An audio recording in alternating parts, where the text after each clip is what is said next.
Of course, it's not just students, but teachers who are also feeling the COVID impact. And for some, the demands are just too much. We looked into claims that teachers are leaving their jobs in droves and discovered that's true in some districts. So we went along to experience a day in the life of a teacher and found they have more challenges than ever. Ann Easton starts her day early, well before the crack of dawn. All right. After she checks her phone and eats a quick breakfast, she's out the door and gets to school well before many of us are even out of bed. So I switch out my shoes. For the day, I have my school shoes and my home shoes. Ann teaches French at Cypress High School in Magna, Bonjour. where she's been for the past 14 years. But this year is much different from all the rest. This is what it looks like. Teaching 2020. Have you ever had a year like this? Never. Nothing like this ever before. Ann teaches 6 different French classes this year. It's a total of 166 students. 104 come to learn in person. The other 62 she teaches online. That's about a third of all of her kids. And while both in-person and online students are learning basically the same things, He's teaching online kids and teaching in-person classes at the same time.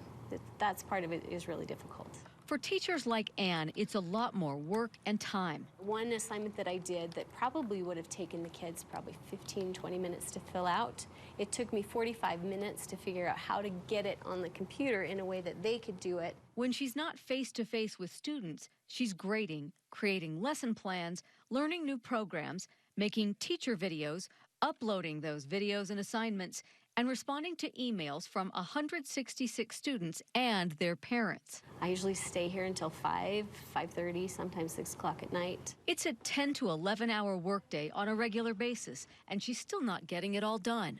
There aren't enough hours in the day at this point to do everything that I used to do in the past. The way you're feeling, is this sustainable? It's really not. We can't keep doing the things that we're doing and spending the time that we are. So I'm not sure what needs to give, because we don't want to give up on anything that the kids need, but we do need to take better care of ourselves as teachers. The Utah Education Association agrees. In a recent news release, they said the juggling of multiple and continually changing teaching modalities, combined with the stress of a school environment that puts personal and family health at risk, has created an untenable situation for all Utah educators. My heart goes out to the teachers that are doing this and that have the young kids, and just because I can't imagine what they're going through. We checked with several of the big school districts to find out how many teachers they've lost since school started in the first term. The Canyons district had 4 teachers resign. Salt Lake City had 5. In Alpine, 7 teachers resigned. In Jordan, 36 have left their jobs. And in the Granite School District, where Ann works, 43 teachers have resigned and 7 retired in just the first term. Anecdotally, it does appear that we are higher than we normally are, which is to be expected in the midst of a pandemic. Teachers don't have to disclose why they're leaving, but the district says they anticipated some turnover because of all the current challenges. There's obviously still some outlying concerns about people's safety and being able to do the job and the rigors of the job. The job has gotten obviously more difficult. During the summer, I honestly thought about not coming back just because I didn't feel safe and I wasn't sure how it was going to work. So that was a difficult thing. That was really difficult. Ann did go back, and she doesn't regret it.